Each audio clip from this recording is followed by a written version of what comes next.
बच्चों, ये मैंने आपको होमवर्क दिया था मात्रा लगाने के लिए। चूहा, गुलाब, थाली और लालटेन, सूरज। इसके बाद र का सही रूप लगाकर शब्द पूरा कीजिए।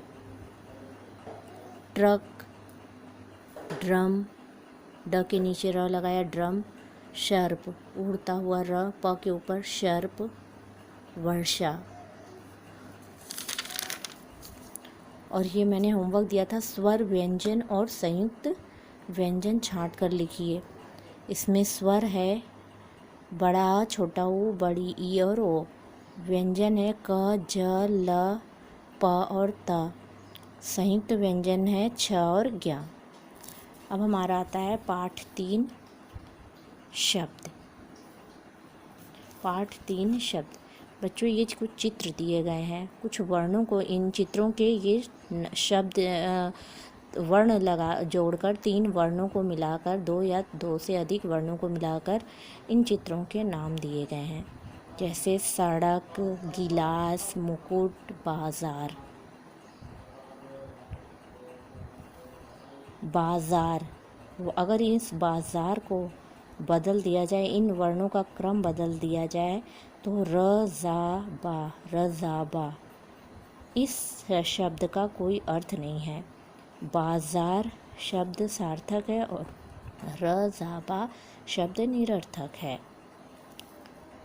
2 या 2 से अधिक वर्णों के सार्थक मेल को शब्द कहते हैं। 2 या 2 से अधिक वर्ण हो और सार्थक हो, सही सही क्रम में लगे हों और उसका कोई अर्थ निकल रहा हो तो उसे शब्द कहते हैं। सार्थक शब्द सही सही जगह पर क्रमबद्ध लगा हो तो शब्द कहलाते हैं। शब्द के 2 भेद होते हैं। शब्द 2 प्रकार के होते हैं, सार्थक शब्द और निरर्थक शब्द। सार्थक शब्द वर्णों के मेल से बने ऐसे शब्द जिनका कोई अर्थ नहीं होता निरर्थक शब्द कहलाते हैं। जैसे रा, क, म, ग, ला, कस्त, पु आदि। जब जिनका कोई अर्थ नहीं निकलता है, ऐसे शब्द जिनका कोई अर्थ नहीं निकलता है वे निरर्थक शब्द कहलाते हैं, और ऐसे शब्द जिनका कोई अर्थ निकलता है वो सार्थक शब्द कहलाते हैं। अगर हमने कमरा, गमला, पुस्तक, इसका अर्थ निकलता है, हम जानते हैं कमरा क्या है, गमला क्या है, पुस्तक क्या है, ये सार्थक शब्द कहलाते हैं। लेकिन निरर्थक रा, क, म, ग, ला, क, इनका कोई अर्थ नहीं निकल रहा है, ये निरर्थक शब्द कहलाते हैं। इस प्रकार 2 या 2 से अधिक वर्णों के सार्थक मेल को शब्द कहते हैं।